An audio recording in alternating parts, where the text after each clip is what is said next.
Assalamualaikum warahmatullahi wabarakatuh. Kembali lagi dengan saya selaku pembina Ekskul Karya Ilmiah Remaja di SMA Trimurti. Di sini saya akan membuat video, melanjutkan video yang kemarin kita bahas terkait pembuatan proposal. Jadi di sini saya akan memberikan step lanjutan, di mana sebenarnya step lanjutan ini lebih ke konsep pemikiran. Jadi nanti akan banyak bagaimana kalian menuangkan pemikiran kalian tentang proposal yang akan kalian buat. Dikarenakan isian dalam hal yang akan saya jelaskan ini adalah isian inti. Jadi bagaimana nanti kalian menuangkan pemikiran kalian, menuangkan teori, menuangkan analisis kalian dalam membuat suatu proposal penelitian. Ya, kita lanjut ke PowerPoint yang saya sudah buat. Oke, kita lanjut sekarang. Oke, sekarang kita sudah ke PowerPoint yang sudah saya buat. Di sini sebenarnya PowerPoint ini melanjutkan terkait materi yang sudah saya jelaskan pada tahapan yang kemarin, bagaimana membuat proposal yang akan diikutkan dalam lomba karya tulis ilmiah. Jadi di sini untuk bagian proposal yang sudah saya jelaskan, mungkin mereview sebentar, yaitu terkait halaman awal, ya, di mana halaman pengesahan, daftar isi, kemudian latar belakang. Ya, latar belakang di situ biasanya adalah permasalahan, teori, kemudian di situ adanya solusi. Jadi latar belakang itu adanya masalah dan solusi yang kalian ajukan dalam karya tulis kalian. Kemudian kajian teori, di mana di situ kajian teori itu menjelaskan teori-teori yang telah dijelaskan sebelumnya terkait penelitian yang akan kalian buat. Untuk kali ini, slide ini kita akan menjelaskan tentang metode penelitian. Metode penelitian dan analisis penelitiannya seperti apa. Oke, kita lanjut. Oke, jadi sini untuk metode penelitian sendiri sebenarnya setiap lomba karya tulis ilmiah memiliki beberapa subbab metode penelitian yang berbeda-beda pastinya. Karena di situ ada ketentuan tersendiri dari penyelenggara bagaimana membuat suatu metode penelitian. Tapi di sini saya memberikan 4 hal, di mana 4 hal ini biasanya pasti ada. Jadi 4 hal ini biasanya pasti ada dalam suatu metode penelitian. Pertama di sini ada jenis penelitian. Di sini biasanya jenis penelitian ini akan menggambarkan bagaimana penelitian ini, apakah dia penelitian eksak atau non eksak. Jadi biasanya kalau misalnya non eksak bisa terjadi di menggunakan konsep wawancara, penelusuran seperti itu. Sedangkan kalau jenis dengan eksak di sini dia biasanya lebih ke kuantitatif. Jadi penelitian sederhana, dia menggunakan instrumental apa, menggunakan alat-alat apa untuk menentukan penelitiannya tersebut. Itu jenis penelitian. Jadi jenis penelitian ini sangat menggambarkan karya tulis yang telah kita buat itu kira-kira dia lebih ke eksak atau non eksak, dan kuantitatif ataupun kualitatif seperti itu. Kemudian di sini variabel. Untuk variabel sendiri di sini ada 3 jenis variabel, di mana variabel yang sering digunakan adalah variabel manipulasi atau bebas, variabel terikat atau kontrol, dan yang ketiga adalah variabel respon. Jadi di sini untuk variabel sendiri itu manipulasi berarti variabel yang dibuat berbeda. Jadi dalam penelitian kita yang dibuat berbeda itu apa? Itu disebut variabel manipulasi. Sedangkan variabel kontrol atau terikat, ya namanya aja kontrol, berarti yang dibuat sama. Ya, kira-kira dalam penelitian kita yang akan dibuat sama itu bagian apa saja. Kemudian yang terakhir adalah variabel respon. Variabel respon ini adalah hasil yang diakibatkan dari variabel yang telah kita manipulasi dan variabel yang dibuat sama. Jadi di situ. Contoh gampangannya misal saat kita SD ya. Jadi variabel saat penelitian tentang kecambahan ya. Jadi yang dimanipulasi yang dibuat berbeda, misal kecambah menggunakan kapas kering, satunya menggunakan kapas yang basah. Itu udah beda antara basah dan kering. Kemudian yang dibuat sama mungkin variabel terikatnya atau kontrolnya di situ jumlah cambah yang dimasukkan. Sama-sama di dalam ruangan tertutup atau sama-sama di ruangan terbuka. Nah, itu variabel yang dibuat sama. Responnya bagaimana? Oh, responnya di situ mungkin pertumbuhan kecambahan. Ya, berarti pertumbuhan cambah ya perharinya. per minggunya. Nah, itu berarti variabel respon. Kemudian di sini langkah penelitian. Untuk langkah penelitian sendiri di sini menjelaskan terkait step per step dalam menentukan penelitian. Jadi misal seperti penelitian Cambah tadi, jadi kalian awal mulanya melakukan apa saja yang disediakan. Nah, berarti dalam langkah penelitian di sini biasanya akan dijelaskan alat bahan. Ya, jadi alat bahan yang diperlukan saat kalian akan membuat karya tulis ilmiah gitu.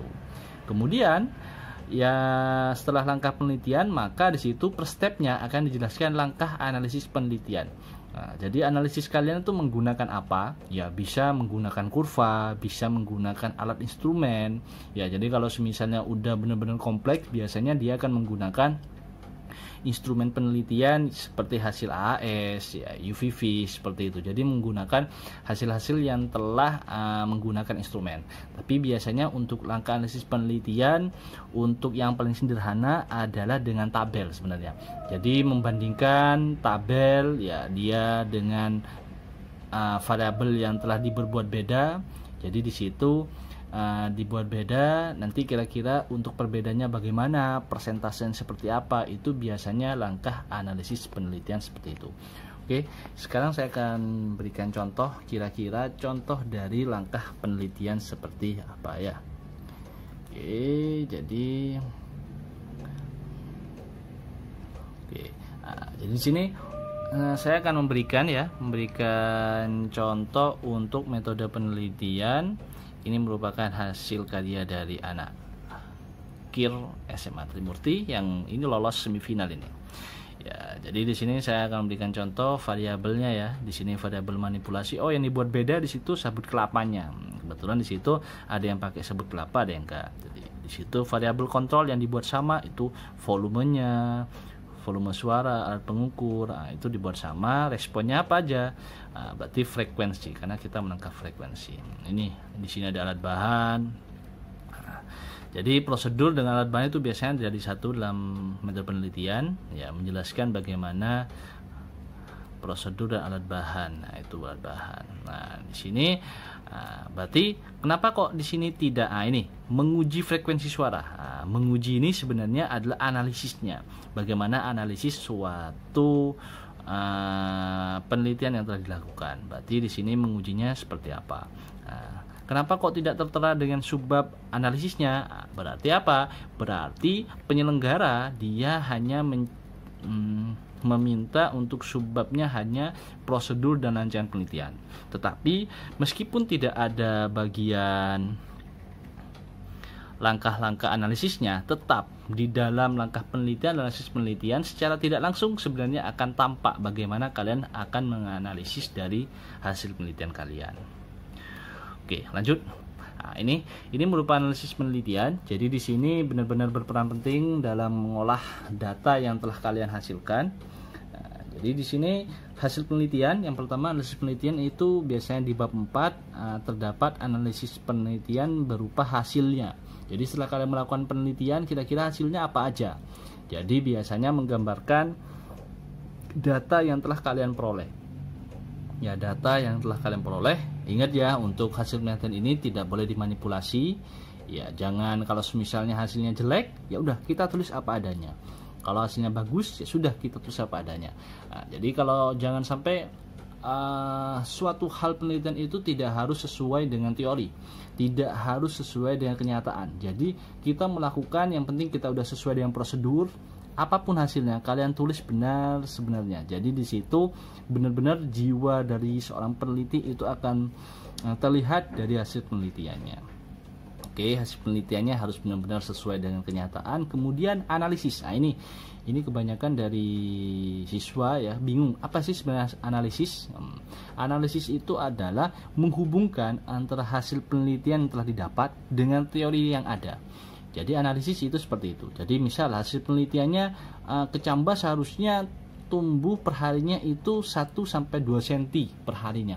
Oh, ternyata dalam teori seharusnya tumbuhnya itu 3 cm. Nah, kenapa kok terlambat? Kenapa kok tidak sesuai dengan teori? Itulah analisis. Atau mungkin sesuai dengan teori, Ya, jadi kecambah tumbuhnya segini. Oh, kata teori tumbuhnya segini. Oh, sesuai, sama. Oh, itu berarti seperti apa? Jadi analisis itu menghubungkan hasil dengan teori yang ada. Itu adalah analisis. Ya. Jadi untuk pertemuan kali ini mungkin cukup saya menjelaskan metode penelitian dan analisis penelitian.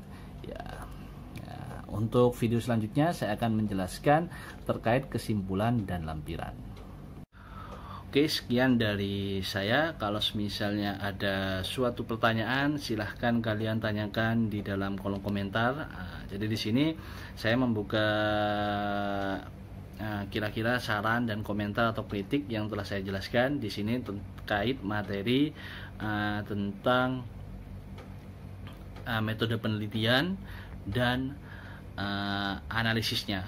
Bagaimana dalam proposal karya tulis ilmiah kita membuat bab 3, dikenal bab 3 biasanya metode penelitian, dan bab 4 terkait hasil dan pembahasan dari penelitian. Oke, jika ada salah kata saya mohon maaf. Intinya tetap semangat meskipun kita dalam situasi corona seperti ini.